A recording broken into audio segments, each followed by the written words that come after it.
Welcome back everybody to another episode of Direct Comparison. In today's episode, we're going to break down the recently revealed gameplay footage of the upcoming first-person shooter Doom Eternal, and see how it stacks up both from a graphical perspective and a gameplay perspective to the previous entry to the franchise, Doom 2016. Now, keep in mind the quality of Doom Eternal in this video is not going to look as sharp because of the video compression, but we can still make out some of the improvements to the game's design, and I wanted to spend some time to highlight some of the cool new gameplay features you may not have noticed. And if I forget to mention something here, please feel free to comment below so we don't miss it. Alright, so first off, if you didn't already know, Doom Eternal, just like the original Doom 2 back in the mid-90s, takes place on Earth, soon after a portal to Hell has been opened. The player, or Doom Guy, is then tasked with needing to kill anything and everything that resembles a demon, and presumably close portals and save the day. Doom 2016 looked phenomenal, with its beautiful depiction of the planet Mars, its excellent industrial interior level designs, and even its own unique take on Hell. Doom Eternal has a much greater scope, with much more impressive backdrops of a city being invaded by Hell. It's an amazing recreation of the concept introduced way back in 1994, and just like the 2016 game, it feels really faithful to that concept. Next, let's take a look at some model and texture comparisons. Now, here we have a lot of similarities, thanks to id reworking some of the earlier animations from the past game to reintroduce things like Doom Guy's helmet and various weapons. And as you can see from this clip, we have quite a few changes to Doom Guy's signature helmet. The visor on the helmet is much smaller this time, with a ton more small details around the binding than the original version. The coloration is a bit different, and the overall object complexity is much greater in Doom Eternal. Even the rear of the helmet has some cool looking vents and extra detail, making the old design bland by comparison. When the helmet is actually put on, we get a cool new boot up screen in Doom Eternal, and a lot more refracted light on the visor surface, making it appear more authentic than the clear, clean mask in Doom 2016. Next we get a look at Doom Guy's most powerful weapon, his fists. Here we can see that his suit has had some cosmetic changes in addition to a huge blade, which is used a ton for enemy takedown animations. The coloration has shifted from green to a sort of brown for the gauntlet, and there's a bit more depth to the actual model, though I'm still impressed by the crazy amount of intricate details in the 2016 version. Now let's take a look at Doom Guy's actual weapons, starting with the Super Shotgun. Here we can see some big improvements to shaders and reflective surfaces, despite the annoying motion blur in the footage of Doom Eternal blurring some of the finer details. The new Super Shotgun does seem to feature a tiny bit more detail from scratches along the receiver to an awesome new underbarrel attachment that allows the player to grapple to enemies, which greatly increases the overall gameplay speed and scale.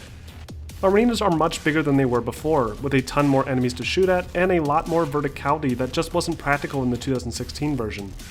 Next we have the standard shotgun, which has seen some big alterations to its model design.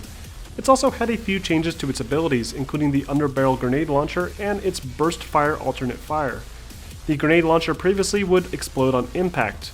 The new version acts more like a timed sticky explosive, which at one point is used to fire an explosive into a cacademon's mouth, resulting in a cool animation where the explosive detonates inside of it.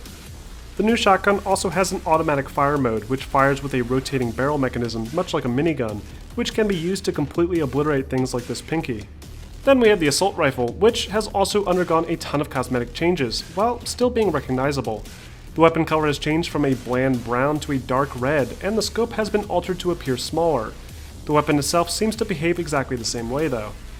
And finally, we have the rocket launcher, which has received an awesome new model, complete with a skull insignia along the side, and a cool looking transparent chamber. But again, this seems to function as you'd expect, it shoots rockets. So far, the changes to the weapons and models are awesome and seem consistent with the style introduced in the 2016 reboot.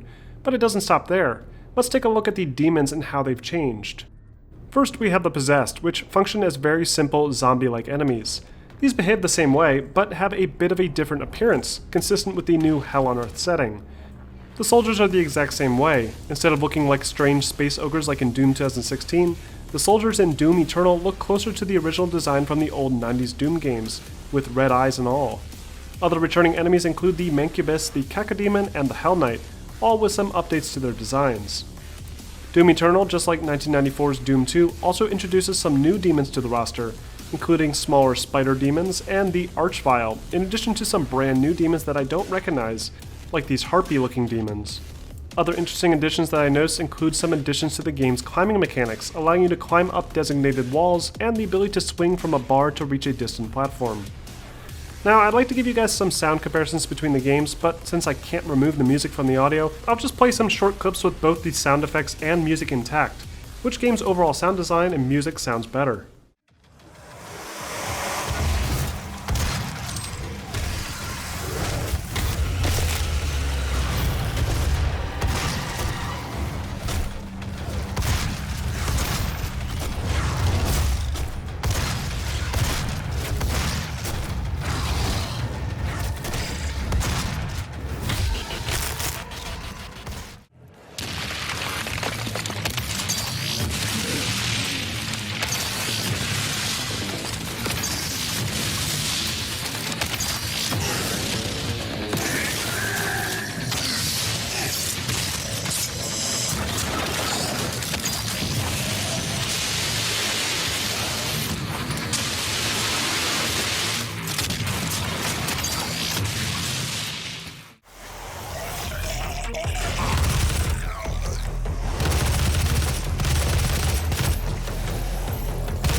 And that about wraps up this direct comparison. Which game did you guys think looks and sounds better? Let me know in the comment section, and if you want to hear more about Doom Eternal and all the other biggest games coming out, make sure to like and subscribe for more videos posted every week.